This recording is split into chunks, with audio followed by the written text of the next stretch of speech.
জান্নাতে সহজে প্রবেশ করো। কতগুলি আমল করলে সহজে জান্নাতে প্রবেশ করা যাবে। বিশ্ব ইজতেমায় লাখো মুসল্লি জুমার নামাজ আদায়, আল্লাহর নৈকট্য লাভের আশা। ইজতিমা হচ্ছে এতে মানুষ আল্লাহ রহমতে খুব খুশি। যে একটা ভয় ছিল মানুষের মধ্যে যে এখানে হয়তো বা কোনো কিছু হবে, আলহামদুলিল্লাহ সেই ধরনের কোনো সংঘাত ঘটেনি। বিগত বছরের নাই এবছর অত্যন্ত সুন্দরভাবে আমাদের আয়োজন। এবছরই জাতীয় কাউন্সিল করতে চায় বিএনপি, গুরুত্ব পাবেন ফ্যাসিবাদের বিরুদ্ধে ভূমিকা রাখা নেতারা, বিতর্কিতদের ঠেকাতে পৃথক কমিটি। আগামী 2 মাসের মধ্যে মেয়াদ উত্তীর্ণ যেগুলো হয়ে গেছে সকল কমিটি করার নির্দেশ দিয়েছে। দেশে কোনো গণতান্ত্রিক পরিবেশই ছিল না। এখন তো আমাদের প্রক্রিয়া শুরু হয়ে গেছে, কাউন্সিলের মাধ্যমে নতুন কমিটি হচ্ছে। হঠকারিতা ও ফ্যাসিবাদ কারোর জন্য কল্যাণকর নয়, মন্তব্য জামায়াত আমিরের। কেউ যেন ভবিষ্যতেও এই পথে পা না বাড়ায়। মহাপর্বত আমাদের ঘাড়ে চাপিয়ে দেওয়া হয়েছে। আমি দোয়া করি এরকম পরিস্থিতি জাতির আরেকজন নাগরিকের জীবনে যেন আর ফিরে না আসে। বিগত সময়ে চট্টগ্রামে খাল খননের নামে বিপুল অর্থ লুটপাট হয়েছে, মন্তব্য শিল্প উপদেষ্টার। পাউবোর সমন্বয়হীনতা জলাবদ্ধতার অন্যতম কারণ। নদী নালা খাল শহরের ভিতরের যে জলাবদ্ধতা, এগুলির দিকে কোনো খোঁজ করা হয় নাই। আমাদের দেশ তো ব্যাপক লুটপাটের শিকার হয়েছিল। বইমেলা চলাকালে ছোটখাটো দাবি দেওয়া নিয়ে রাস্তা অবরোধ না করার অনুরোধ ডিএমপি কমিশনারের। আওয়ামী লীগ কর্মসূচি দিলে মোকাবেলা করবে পুলিশ। কন্ট্রোল রুমের মাধ্যমে পুরো এলাকার নিরাপত্তা ব্যবস্থা তদারকি করা হবে। দেশের 5 জেলায় সড়কে ঝরল 10 জনের প্রাণ, রংপুরে পৃথক দুর্ঘটনায় 4 জনের মৃত্যু, বাস ট্রাক মাহিন্দ্রার সংঘর্ষ।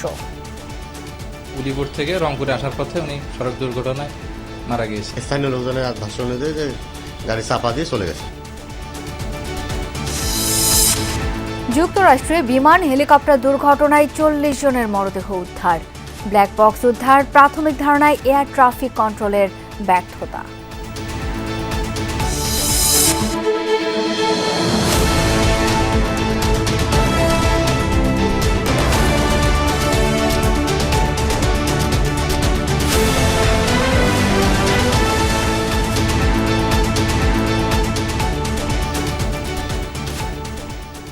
আমন্ত্রণ দুপুরের বাংলাদেশে, আপনাদের সাথে আছি আমি শাওন দত্ত। এতক্ষণ শিরোনাম দেখছিলেন। বিশ্ব ইজতেমায় একসাথে জুম্মার নামাজ আদায় করেছেন লক্ষাধিক মুসল্লি। নামাজে ইমামতি করেন বাংলাদেশি মাওলানা জোবায়ের হোসেন। টঙ্গীর তুরাগ তীরে বেলা 2টার দিকে জুমার নামাজ শুরু হয়। জুমার নামাজে অংশ নিতে রাজধানী সহ আশপাশের জেলা থেকে যান মুসল্লিরা। নামাজ শেষে মহান আল্লাহর দরবারে ক্ষমা প্রার্থনা করা হয়। দেশ, জাতীয় মুসলিম উম্মার কল্যাণ কামনায় দোয়া করেন সবাই। এর আগে বৃহস্পতিবার মাগরিবের পর ভারতের মাওলানা ইব্রাহিম দেওলার আম বয়ানের মধ্য দিয়ে শুরু হয় 58তম বিশ্ব ইজতেমার প্রথম পর্ব।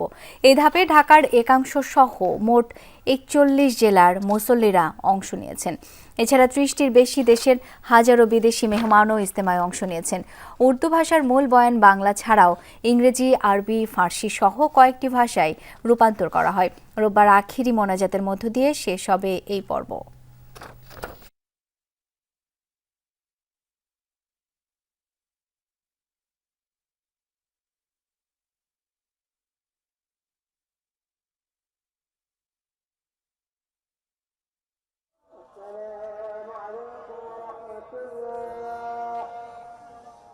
এই বছরের ইজতেমা খুব সুন্দরভাবে হচ্ছে।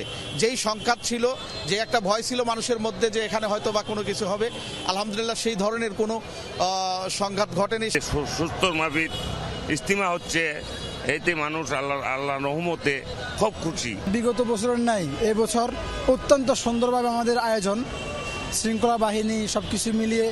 তাছাড়া সর্বপ্রথম আমি যে কথাটা বলবো, 2 পর্বের হওয়ার কারণে সুন্দরভাবে শৃঙ্খলাভাবে আমাদের আয়োজন সুন্দরভাবে চলতেছে। দর্শক, এই মুহূর্তে ইজতেমা ময়দানে রয়েছেন সহকর্মী পলাশ প্রধান। সরাসরি যাব তার কাছে। পলাশ, মূল বয়ানে কি বলা হলো এবং ইজতেমা ময়দানে জুমার নামাজ আদায় করতে পেরে মুসল্লিরা কি বলছেন জানাবেন।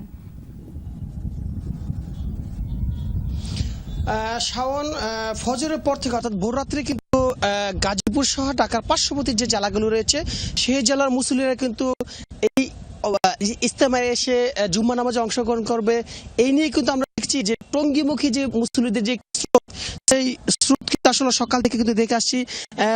একাধিক মুসল্লিদের সাথে কথা বলেছি, তারা বলছিল যে প্রত্যেক বছরই মূলত এই ইজতেমায় আসলেই মূলত যারা এই জুম্মা নামাজ অংশগ্রহণ করবে, এতে করে কিন্তু তারা আগে থেকে অর্থাৎ ভোর রাত থেকে তারা দলে দলে তারা ইজতেমামুখী হয়, অর্থাৎ টঙ্গীমুখী হয়। টঙ্গীতে এসে তারা মূলত এই জুম্মা নামাজে অংশগ্রহণ করে। এই চিত্র কিন্তু প্রত্যেক বছরের নেয় এবছর কিন্তু আমরা যে বিষয়টি লক্ষ্য করেছি, আসলে এই ইজতেমার স্থল যেটি 160 একর জায়গা রয়েছে, এই প্রত্যেকটি খিত্তায় কিন্তু কানায় পূর্ণ হয়েছে মুসল্লিরা। তবে এর বাহিরেও ঢাকা ময়মনসিংহ মহাসড়ক এবং টঙ্গী কামারপাড়া যে সড়কটি রয়েছে সেখানে এবং রাজধানীর উত্তর সহ বেশ কয়েকটি সড়কে কিন্তু একযোগে এই জুম্মা নামাজে তারা অংশগ্রহণ করেছে।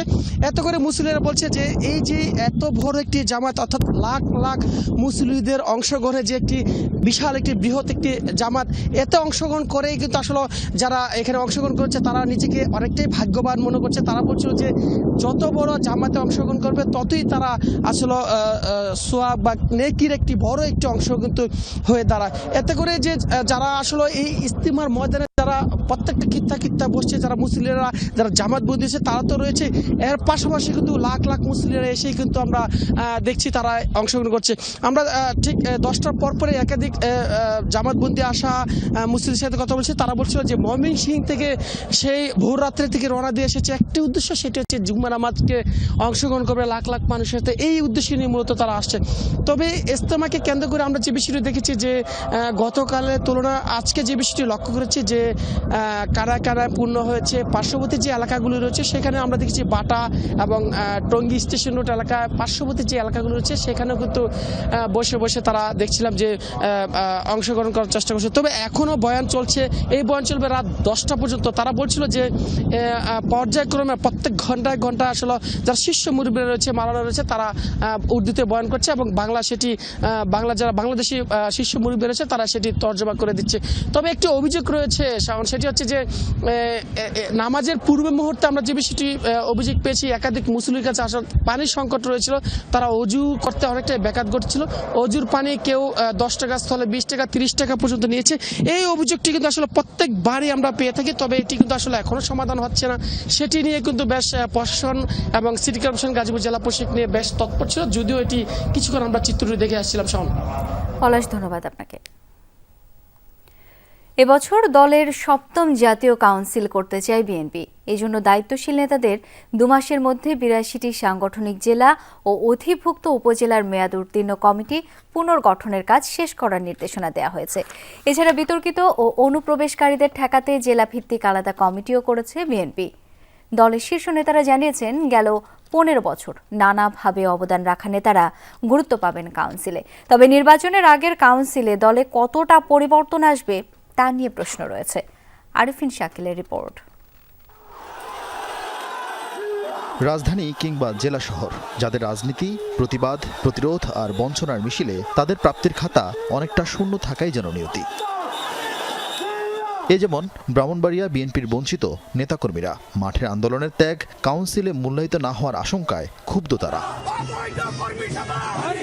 নানা বলয় আর অনিয়মের রাজনীতির কারণে এভাবে সারা দেশে বঞ্চিত বিএনপি নেতাকর্মীর সংখ্যা কম নয়। তাদের অভিযোগ, আওয়ামী লীগ সরকারের পতনের পর দলে বাড়ছে অনুপ্রবেশকারী আর বিতর্কিতদের সংখ্যা। দলের সর্বস্তরে এদের বিরুদ্ধে একাট্টা হতে চান পরীক্ষিতরা।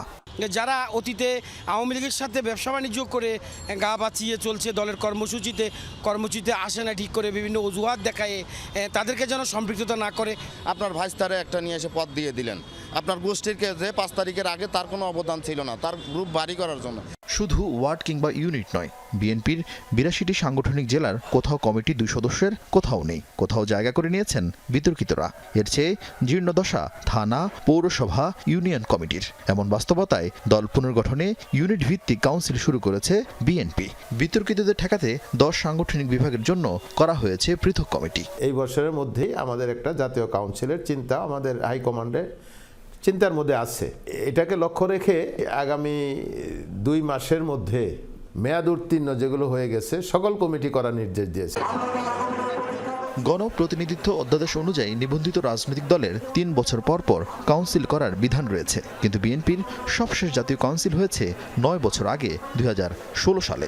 যদিও গঠনতন্ত্রের ক্ষমতা বলে এ সময় দলের একাধিক পদে রদবদল করেছেন বিএনপির ভারপ্রাপ্ত চেয়ারম্যান তারেক রহমান। এরপরও স্থায়ী কমিটির সহ শূন্য আছে বিএনপির নির্বাহী কমিটির ১২০টি পদ। গত বছরগুলোতে আমাদের মানে টিকে থাকার সংগ্রাম ছিল, বেঁচে থাকার সংগ্রাম ছিল। তাছাড়া দেশে কোনো গণতান্ত্রিক পরিবেশই ছিল না। এখন তো আমাদের প্রক্রিয়া শুরু হয়ে গেছে, কাউন্সিলের মাধ্যমে নতুন কমিটি হচ্ছে এবং এগুলো শেষ হলে আমাদের কেন্দ্রীয় কাউন্সিল হবে। বিএনপিতে আলোচনা আছে তারেক রহমান দেশে ফিরে দলের ৭ম জাতীয় কাউন্সিলের সভাপতিত্ব করবেন। সেই সম্ভাব্য সময় হতে পারে জুলাই কিংবা আগস্ট মাস। শেষ পর্যন্ত বিএনপির কাউন্সিল হলেও তাতে বড় ধরনের কোনো চমক থাকবে না। কারণটা পরিষ্কার, আগামী সংসদ নির্বাচনকে সামনে রেখে দলের নেতৃত্ব নিয়ে বড় ধরনের কোনো ঝুঁকি নিতে নারাজ বিএনপির হাইকমান্ড। আরিফিন শাকিল, যমুনা নিউজ, ঢাকা। হঠকারিতা ও ফ্যাসিবাদ কারোর জন্য কল্যাণকর নয়, এই মন্তব্য করেছেন জামায়াতের আমির ডাক্তার শফিকুর রহমান। রাজধানীর মগবাজারে সাবেক এমপি হাফেজা আসমা খাতুনের স্মরণে দোয়া মাহফিল অনুষ্ঠানে যোগ দেন তিনি। এ সময় তিনি আরও বলেন, জাতি যেন জুলাই অভ্যুত্থান থেকে শিক্ষা নেয়, কেউ যেন ভবিষ্যতে একই পথে পা না বাড়ায় সেটি নিয়েও সতর্ক করেন তিনি। বলেন, বিগত সময় জুলুমের পর্বত জামায়াতের ঘাড়ে চাপিয়ে দেওয়া হয়েছিল। জামায়াতে আমির দুঃখ প্রকাশ করে বলেন, পরিস্থিতি এমন ছিল যে নিজের মা ও বাবার জানাজার নামাজে অংশ নিতে পারেননি জামায়াতের অনেক নেতাকর্মী। সাবেক এমপি হাফেজা আসমা খাতুনের স্মরণে বলেন, তিনি একজন ভালো সংগঠক ছিলেন।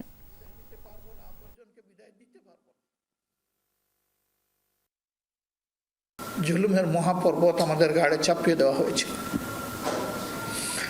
আপনজন থেকে বিদায় নিতে পারবো না, আপনজনকে বিদায় দিতে পারবো না। সবার সাথে দোয়ায় শরীক হতে পারবো না। আমি দোয়া করি এরকম পরিস্থিতি জাতির আরেকজন নাগরিকের জীবনে যেন আর ফিরে না আসে।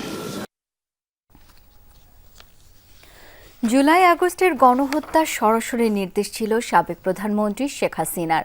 এছাড়া বিগত 15 বছরে ঘটা গুম খুনের নির্দেশদাতাও তিনিই ছিলেন। প্রতিবেদনে বিষয়টি উল্লেখ করেছে হিউম্যান রাইটস ওয়াচ। 5 আগস্টের পরও স্বেচ্ছাচারী গ্রেপ্তার আর প্রতিশোধমূলক সহিংসতা চলছে উল্লেখ করে এসব বন্ধে অন্তর্বর্তী সরকারের প্রতি আহ্বান জানানো হয় প্রতিবেদনে। বিস্তারিত জানাচ্ছেন আশিক মাহমুদ। যুক্তরাষ্ট্রভিত্তিক আন্তর্জাতিক মানবাধিকার সংস্থা হিউম্যান রাইটস ওয়াচের ওই রিপোর্ট অন্তর্বর্তী সরকারের প্রধান ডক্টর মোহাম্মদ ইউনূসের কাছে হস্তান্তর করেছে সংস্থাটি। 50 পৃষ্ঠার সেই প্রতিবেদনের কপি যমুনা টেলিভিশনের হাতে এসেছে। প্রতিবেদনটি বিশ্লেষণ করে দেখা গেছে, জুলাই আগস্টের আন্দোলন দমাতে নির্বিচারে গুলি চালানোর সরাসরি নির্দেশ এসেছিল সাবেক প্রধানমন্ত্রী শেখ হাসিনার কাছ থেকে। তদন্তকালে হিউম্যান রাইটস ওয়াচের প্রতিনিধিরা কিছু পুলিশ সদস্যের সাক্ষাৎকার নিয়েছেন। তাদের বক্তব্যে উঠে এসেছে জুলাই আগস্টের বর্বরতার ভয়ানক চিত্র।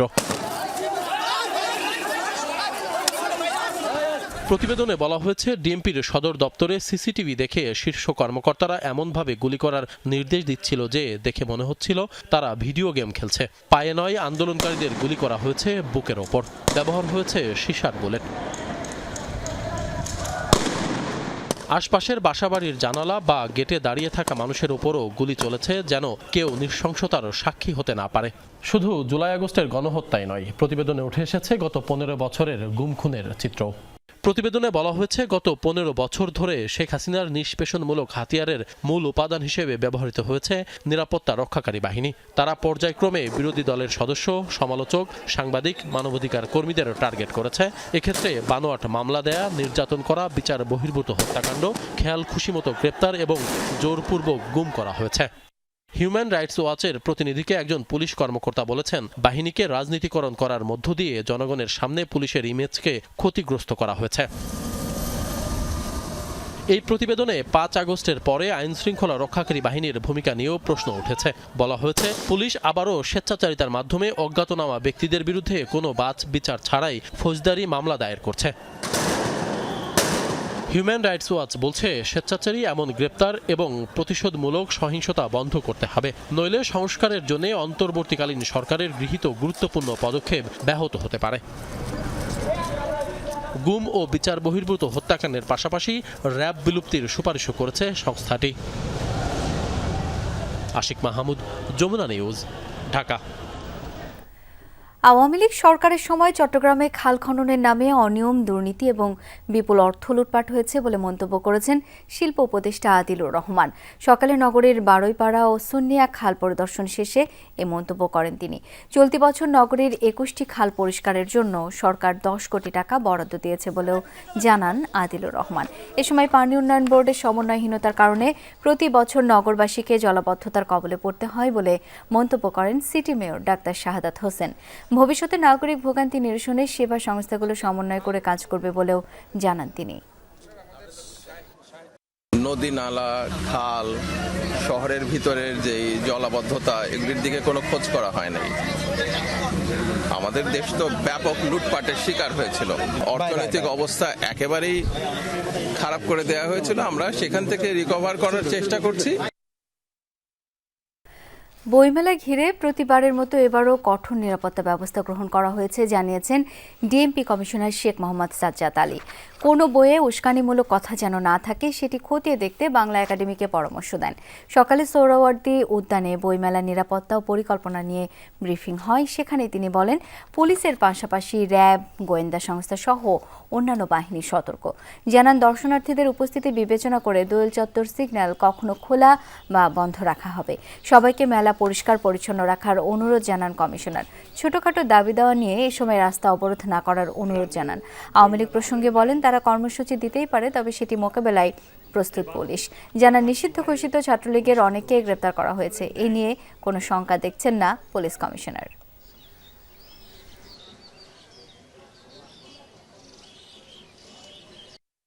সিসিটিভি দ্বারা সমগ্র এলাকা নিরাপত্তা বেষ্টনীর মধ্যে আনা হয়েছে এবং এই কন্ট্রোল রুমের মাধ্যমে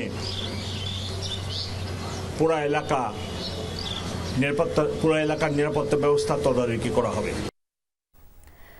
দাবি না মানা পর্যন্ত আমরণ অনশন কর্মসূচি চলবে, এমনটাই জানিয়েছেন তিতুমির কলেজের শিক্ষার্থীরা। তবে আজ কোনো অবরোধ কর্মসূচি নেই, এমনটাও জানান তারা। টানা তৃতীয় দিনের মতো অনশন করে এরই মধ্যে অসুস্থ হয়ে পড়েছেন 3 শিক্ষার্থী। অন্যরা জানান, ছাত্রদের দাবি নিয়ে খেলা শুরু করেছে বর্তমান প্রশাসন। আমরণ অনশন করতে গিয়ে অপ্রীতিকর কিছু হলে তার দায় অবশ্যই সরকারকে নিতে হবে। এছাড়া তাদের উপর অন্যায় ও অত্যাচার হলে দেশের ছাত্র সমাজ আবারও গর্জে উঠবে বলেও দাবি তিতুমির কলেজের শিক্ষার্থীদের। যারা অনশনে বসেছেন, আমরণ অনশনে, তারা ঘোষণা দিয়েছেন যতক্ষণ না পর্যন্ত দাবিটি মানা হচ্ছে ততক্ষণ এই আমরণ অনশন তারা চালিয়ে যাবেন। আমি নিজে আমরণ অনশনে নেই, কিন্তু তাদের সাথে অবস্থান নিয়েছি। 5 জনটা যখন আমরা গণ অনশনের ডাক দিই তখন সেটা 12 জনে যেয়ে ঠেকে, এখন 12 জন আমরা অনশনে আছি। যতক্ষণ পর্যন্ত না সরকার থেকে কোনো সুস্পষ্ট ঘোষণা আসছে তিতুমির ভার্সিটি করা, ততক্ষণ পর্যন্ত আমরণ অনশন কর্মসূচি আমাদের থাকবে। দর্শক, আরও একবার ইস্তেমার খবর জানাবো। রাজধানী সহ আশপাশের জেলা থেকে জুমার নামাজ আদায়ে ইস্তেমা ময়দানে অনেকেই গিয়েছেন এবং নামাজ আদায় শেষে তারা এখন বাড়ি ফিরছেন। সেই খবরই একটু জেনে নিতে চাই সহকর্মী শামীম রেজার কাছ থেকে। শামীম, জুমার নামাজ শেষে মুসল্লিদের ঘরে ফেরার চিত্র কেমন দেখছেন, বিস্তারিত জানাবেন।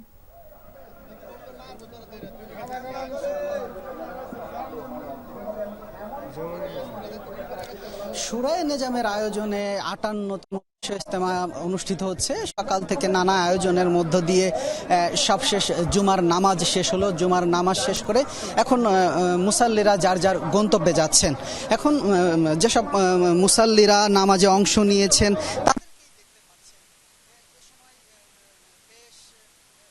সাথে কথা হয়েছে, তারা বলছিলেন যে এখানে তারা সম্মিলিতভাবে অনেকেই একসাথে নামাজ আদায় করেছেন, যেন সম্মিলিত সবাই একসাথে আল্লাহর কাছে প্রার্থনা করলে সেই দোয়া কবুল হয়।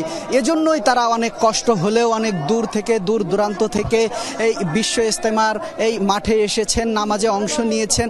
এখানে যারা আছেন তাদের মধ্যে থেকে আমরা কিছু মুসাল্লিদের সাথে একটু কথা বলার চেষ্টা করব। এই যে দূর নামাজে অংশ নিয়েছেন, আসসালামু আলাইকুম। আর বলা থেকে এসেছি অনেক দূরে, তো লঞ্চ দিয়া পার হইয়া তো ইজতেমায় শরীক হইছি এই নামাজের জন্য। আপনাদেরকে ধন্যবাদ। আমরা একটু এখানে আরো অনেক মুসাল্লি আছেন, একটু দেশ ও দশের জন্য কি প্রার্থনা করলেন একটু বলবেন? ইনশাআল্লাহ লাখো মুসলিমের জনতা বিশ্ব ইজতেমাবাসীকে সকলের মনের আশা যাতে আল্লাহ তাআলা পূরণ করে এবং আমরা যাতে সবাই একত্রে মিলে এই বিশ্ব ইজতেমা সবাই যাতে উপভোগ করতে পারি, ইসলামের পথে যেন আমরা অনুসারী হতে পারি। আল্লাহর কাছে আমরা সবাই মিলে দোয়া করি যাতে আমাদের মনের যত কষ্ট দুঃখ যাতে সবকিছু বেদনা আল্লাহ তাআলা মনের আশা পূরণ করে এবং বিশ্ব ইজতেমাবাসী সকলের যাতে মনের আশা এবং সবকিছু যাতে সুস্থভাবে আমরা পূরণ করতে পারি এবং কোনো জানি ঝামেলা না হয়, আল্লাহ তাআলার কাছে আমরা এটা লাখো শুকরিয়া আদায় করি ইনশাআল্লাহ। এখানে যেসব মুসাল্লিরা যারা এসেছেন তারা বলছেন নানা শঙ্কা নানা সংকটের পরেও যে বিশ্ব ইজতেমা এই সুনিপুণভাবে শান্তিপূর্ণভাবে অনুষ্ঠিত হচ্ছে সেজন্য তারা মহান আল্লাহর দরবারে কৃতজ্ঞতা জ্ঞাপন করছেন এবং বলছেন যে যেহেতু তারা সম্মিলিতভাবে আল্লাহর কাছে দেশ ও জাতির কল্যাণে দোয়া করেছেন, খুব দ্রুতই দেশের পরিস্থিতি স্বাভাবিক হবে এমনটাই প্রত্যাশা করছেন তারা। শাওন, শামীম, অনেক ধন্যবাদ আপনাকে। 5 জেলায় সড়ক দুর্ঘটনায় প্রাণ হারিয়েছেন 11 জন। এর মধ্যে রংপুরে পৃথক সড়ক দুর্ঘটনায় মারা গেছেন 5 জন।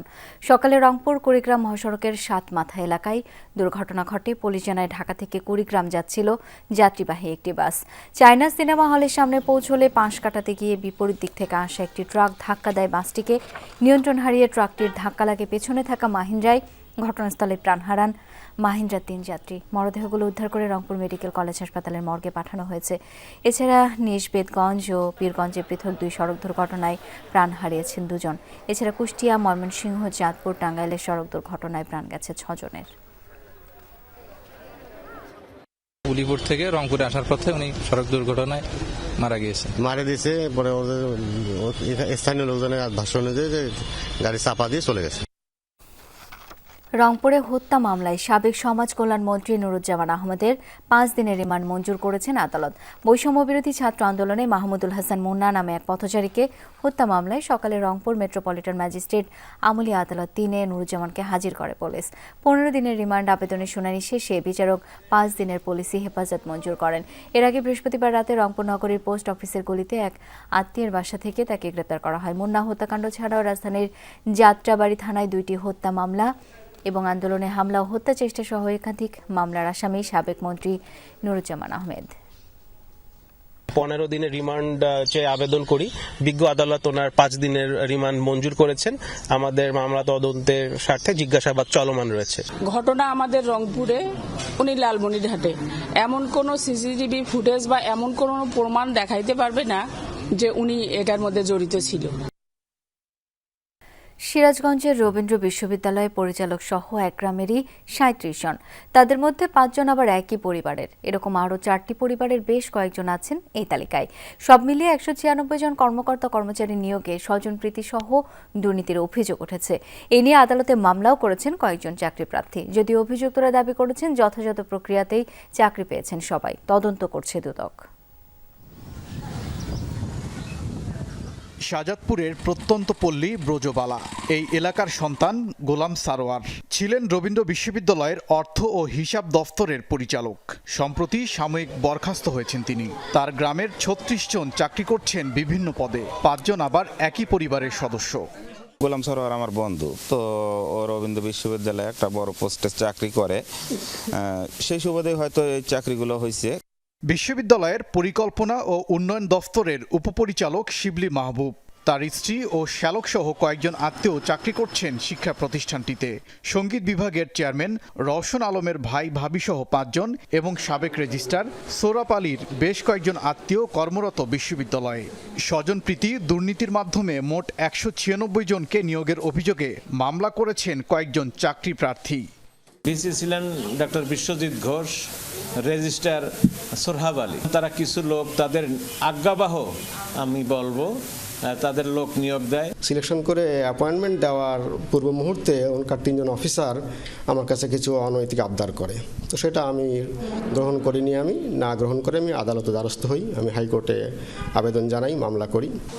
বিষয়টি নিয়ে কথা বলতে চাই চাকরি পাওয়াদের সাথে, তবে রাজি হলেন না কেউ। পরিকল্পনা ও উন্নয়ন দফতরের উপপরিচালক শিবলি মাহবুবও কথা বলতে রাজি নন। একটু আপনার সাথে কথা বলে তারপর প্রসিডিউরটা মেনটেন করে সেদিন বসি আমি, সমস্যা নাই। শুধু কর্মকর্তা কর্মচারী নয়, শিক্ষক নিয়োগেও আছে অনিয়ম দুর্নীতির অভিযোগ। শিক্ষার সুষ্ঠু পরিবেশ চাইলেন শিক্ষার্থীরা। দুর্নীতি নিয়োগ বাণিজ্যের কথা বলছেন, সেটা সত্যি, আমরা নিজেরাও শুনেছি। একটা ঊর্ধ্বতন কর্মকর্তার এলাকা থেকে এতগুলা মানুষের চাকরি কিভাবে হয় সেটা আসলে তদন্ত সাপেক্ষ ব্যাপার। ছাত্রলীগের যারা ছিল এরা ছিল একেবারে গোলাম সরোয়ার গোয়াংদের পালিত লেলিত। আমরা চাই যে যেই দুর্নীতি করুক না কেন তার শাস্তি হতে হবে। এসব অভিযোগের প্রেক্ষিতে এরই মধ্যে বিশ্ববিদ্যালয় পরিদর্শন করেছে মঞ্জুরি কমিশনের সদস্যরা। তদন্ত করছে দুদক। এই বিশ্ববিদ্যালয়টাতে প্রচুর করাপশন হয়েছে, বারবার বলেছি চরম ইমেজ ক্রাইসিসের মধ্যে আমরা আছি এবং নোবডি ইজ অ্যাবাভ ল, কেউ আইনের ঊর্ধ্বে না। 2015 সালের 8 মে সিরাজগঞ্জের শাহজাদপুরে রবীন্দ্র বিশ্ববিদ্যালয়ের ভিত্তিপ্রস্তর স্থাপন করা হয়। অস্থায়ী ক্যাম্পাসে 12টি অনুষদের অধীনে চলছে শিক্ষা কার্যক্রম। ওবায়দুর রহমান, যমুনা নিউজ। গোপালগঞ্জ বিজ্ঞান ও প্রযুক্তি বিশ্ববিদ্যালয়ের শিক্ষার্থীদের উপর হামলার ঘটনায় দুজনকে গ্রেপ্তার করেছে পুলিশ। বৃহস্পতিবার রাতে শহরের নতুন স্কুল রোড এলাকা থেকে গ্রেপ্তার করা হয় তাদের। এর আগে এলাকায় চাঁদাবাজি সহ বিভিন্ন কার্যক্রমে বাধা দেয় স্থানীয় সন্ত্রাসীদের টার্গেটে পরিণত হয় শিক্ষার্থীরা। পরে হামলার ঘটনায় আহত হয় 5 শিক্ষার্থী। তাদের উদ্ধার করে স্থানীয় একটি হাসপাতালে ভর্তি করা হয়। এই খবর ছড়িয়ে পড়লে দোষীদের গ্রেপ্তারের দাবিতে বিক্ষোভ করে শতাধিক শিক্ষার্থী। হামলার ঘটনায় 3 জনের নাম উল্লেখ সহ অজ্ঞাত 15 থেকে 20 জনকে আসামি করে মামলা হয়েছে। আন্তর্জাতিক বাণিজ্য মেলায় ইগলু আইসক্রিমের কর্মীদের হামলায় আহত হয়েছেন যমুনা টিভির রূপগঞ্জ প্রতিনিধি জয়নাল আবেদিন জয়। হট্টগোলের সংবাদ সংগ্রহের এক পর্যায়ে কথা কাটাকাটির জেরে তার উপর হামলা করে তারা। বাণিজ্য মেলায় ইগলু আইসক্রিমের প্যাভিলিয়নের সামনে এই ঘটনা ঘটে। প্রত্যক্ষদর্শীরা জানায়, বাণিজ্য মেলায় প্রবেশের জন্য আলাদা পাস থাকে প্যাভিলিয়ন স্টলের কর্মীদের। তবে সকালে কোনো পাস ছাড়াই মেলায় প্রবেশের চেষ্টা চালায় ইগলুর কয়েকজন কর্মী। এ নিয়ে কথা কাটাকাটির জেরে এক নারী নিরাপত্তা কর্মীকে মারধর করে তারা। পাশেই মেলা লাইভ সম্প্রচারের প্রস্তুতি নিচ্ছিলেন যমুনা টিভির রূপগঞ্জ প্রতিনিধি জয়নাল আবেদিন জয়। হট্টগোলের ভিডিও ধারণ করতে গেলে ক্ষিপ্ত হয়ে ওঠে প্রতিষ্ঠানটির কর্মীরা।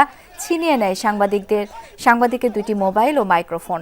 পরে 20 থেকে 25 জন মিলে মারধর করে তাকে। ক্যামেরা ভাঙচুরের চেষ্টাও চালায় হামলাকারীরা।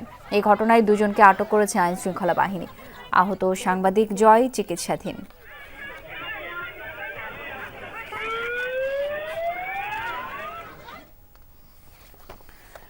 ইটভাটার অস্বাস্থ্যকর কালো ধোঁয়ায় ঝুঁকিতে পরিবেশ, কিন্তু সেই ধোঁয়াকেই যদি ব্যবহার করা যায় ইট তৈরির কাজে।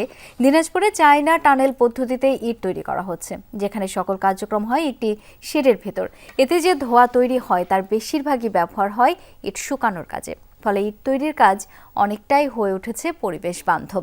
গবেষকরা বলছেন, এই পদ্ধতিতে তৈরি গ্রিন ব্রিক্স সাধারণ ইটের চেয়ে মসৃণ ও মজবুত, তাই দিন দিন এর বাজারজাত প্রসারের সম্ভাবনা রয়েছে। ইটভাটার কালো ধোঁয়ায় বিপর্যস্ত পরিবেশ। শুষ্ক মৌসুমে এমনিতেই বায়ুমণ্ডলে থাকে ধুলাবালির প্রাদুর্ভাব, তার উপর আবাদি জমির উপরিভাগের মাটি দিয়ে ইট তৈরি করায় উর্বরতা হারায় কৃষি জমি। মানা হয় না পরিবেশ আইন, জ্বালানি হিসেবে ব্যবহার হয় কাঠ। ফলে দিন দিন বনভূমির বিশাল একটি অংশ চলে যাচ্ছে ইটভাটার পেটে। ইট তৈরির কাজকে পরিবেশ বান্ধব করতে দিনাজপুরের সেতাবগঞ্জে নেওয়া হয়েছে ভিন্নধর্মী পদক্ষেপ। চায়নার টানেল ক্লিন পদ্ধতিতে তৈরি করা হচ্ছে গ্রিন ব্রিক্স। এই পদ্ধতিতে একটি ছাউনির ভেতর ইট তৈরির কার্যক্রম সম্পন্ন হওয়ায় বেশিরভাগ ধোঁয়া থাকে ভেতরেই। সেই ধোঁয়ার 70% ব্যবহার হয় ইট শুকানোর কাজে, বাকি 30% কার্বন মুক্ত হয়ে মেশে প্রকৃতিতে। খোলা আকাশের নিচে ইট শুকাতে না হওয়ায় রক্ষা পাচ্ছে আবাদি জমিও। গাঁথনি করলে গাঁথনি সুন্দর দেখা যায়, সিমেন্টের ভাগও অনেক, মানে সিমেন্টের যে পরিমাণটা, মানে মশলার পরিমাণটা অনেকে কম লাগে। কন্ট্রোল রুম, এখান থেকে ক্লিনের সব কিছু মনিটরিং, প্রোডাকশন মনিটরিং সব কিছু মনিটরিং করা হয়। আর এখান থেকে আমরা ভালো একটা ফায়ার ব্রিক্স তৈরিতে সক্ষম হয়েছি। পানি টানে কম, টেম্পারও বেশি, আবার ড্যাম হয় না আপনার। টানেল ক্লিন পদ্ধতিতে প্রশিক্ষিত মজুরের প্রয়োজন নেই। প্রান্তিক মানুষ অনায়াসেই করতে পারেন গ্রিন ব্রিক্স তৈরির কাজ। এখানে আমাদের একটা কর্মস্থল হয়েছে, যে কর্মস্থলের মাধ্যমে অনেক গরিব মানুষ এখানে কাজ করতে পারবে। 280 টাকা করে দৈনিক হাজিরা পাই, আর সাপ্তাহিক বেতন দেয়। এ পদ্ধতিতে উৎপাদন খরচ বেশি হলেও বাজার ভেদে বিক্রি হচ্ছে সাধারণ ইটের দামই। তবে গবেষণা সহ বাজারজাতকরণে এগিয়ে আসছে ব্যাংক সহ বিভিন্ন আর্থিক প্রতিষ্ঠান। সনাতন পদ্ধতির যে ইট ভাটা তাতে অনেক বায়ু দূষণ হয় এবং অনেক পারিপার্শ্বিক মানুষের জন্য ক্ষতি হয়। আম গাছ, ফল টলের গাছ ফল ঠিক মতো আসে না। সেই কারণে আমরা এই অত্যাধুনিক টানেল ব্রিক্সটা করছি। পরীক্ষা সাপেক্ষে সড়ক নির্মাণে অনুমতি পেয়েছে গ্রিন ব্রিক্স। কালেক্ট করে আমরা এর টেস্ট করেছি, এর গুণগত মান ভালো। আমাদের আমরা যে কোনো কাজের, বিশেষ করে রোড ডেভেলপমেন্ট কাজে এই ব্রিক্স আমরা অনায়াসে ব্যবহার করতে পারবো। হুমায়ুন রশিদ, যমুনা নিউজ। সাঁতার ফেডারেশনের অ্যাডহক কমিটিতে জায়গা হয়েছে যুব ও ক্রীড়া উপদেষ্টা আসিফ মাহমুদের সহকারী একান্ত সচিবের। এ নিয়ে দেখা দিয়েছে মিশ্র প্রতিক্রিয়া। কমিটিতে কোনো সরকারি কর্মকর্তা কেন তা সার্চ কমিটি স্পষ্ট করলে পরিষ্কার হতো বলে জানান সিনিয়র সাংবাদিক আনিসুর রহমান। তবে ফেডারেশনের সরকারি কর্মকর্তার উপস্থিতিকে ইতিবাচক বলছেন সার্চ কমিটির সদস্য আজাদ মজুমদার। গত বছরের 5 আগস্ট ক্ষমতার পালাবদলের পর ক্রীড়াঙ্গনে গতিশীলতা আনার প্রত্যয় ব্যক্ত করে অন্তর্বর্তীকালীন সরকার। সেই ধারাবাহিকতায় 11 সেপ্টেম্বর বিভিন্ন ফেডারেশনে থাকা জাতীয় ক্রীড়া পরিষদের 16 জন কর্মকর্তা কর্মচারীকে করা হয় প্রত্যাহার। ক্রীড়াঙ্গনে সংস্কারের অংশ হিসেবে অ্যাডহক কমিটিগুলোতে ক্রীড়া সংশ্লিষ্টদের রাখতে জোর দেয় সরকার। তবে সাঁতার ফেডারেশনের অ্যাডহক কমিটিতে এসেছে মোয়াজ্জেম হোসেনের নাম, যিনি যুক্ত আছেন যুব ও ক্রীড়া উপদেষ্টা আসিফ মাহমুদের সহকারী একান্ত সচিব হিসেবে। ফলে এ নিয়ে তৈরি হয়েছে মিশ্র প্রতিক্রিয়া। বলছেন উনি কোনো সমস্যা তৈরি করছেন না। আমরা বিশ্বাস করি যে ওনার উপস্থিতি সাঁতারকে আসলে আরো এগিয়ে নিতে বা সাঁতার ফেডারেশনের কার্যক্রমকে আরেকটু সহজ করতে সহযোগিতা করবে। সচিব কমিটিতে থাকাতে আসলে যে অনেকেই কিছুটা সারপ্রাইজ হয়েছে। কারণ হচ্ছে যে গত সেপ্টেম্বর মাসে যখন 42টা ফেডারেশনের প্রেসিডেন্টকে সরিয়ে দেওয়া হলো, ঠিক একদিন পরেই ন্যাশনাল স্পোর্টস কাউন্সিল তাদের 16 জন কর্মকর্তাকে বিভিন্ন কমিটি থেকে আসলে সরিয়ে নিয়ে এসেছে। ফেডারেশনগুলোর অ্যাডহক কমিটি নির্বাচনের ক্ষেত্রে সার্চ কমিটি প্রস্তাবক হিসেবে কাজ করলেও চূড়ান্ত সিদ্ধান্ত মন্ত্রণালয় থেকে আসে বলে জানান সার্চ কমিটির সদস্য আজাদ মজুমদার। আর কমিটির যদি সুপারিশ নাই থাকে তবে তা স্পষ্ট করে উল্লেখ করার কথা বলেন সিনিয়র সাংবাদিক আনিসুর রহমান। সার্চ কমিটি এটুকু বলতে পারতো যে তারা কেন এই একান্ত সচিবকে এই কমিটিতে রেখেছে, তার ব্যাখ্যা দিতে পারত। এমন না যে সার্চ কমিটি কোনো তদন্ত কমিটি বা সার্চ কমিটি একেবারে সার্চ কমিটি কোনো কিছু দিলে সেটা সাথে মন্ত্রণালয় সংযোজন বিয়োজন করতে পারবে না, এরকম বিষয় না। কমিটিতে সরকারি কর্মকর্তার উপস্থিতি সিদ্ধান্ত গ্রহণের ক্ষেত্রে প্রভাবিত হতে পারে বলছেন আনিসুর রহমান। তবে সরকারি কর্মকর্তার স্থান পাওয়াকে ইতিবাচক বলছেন আজাদ মজুমদার।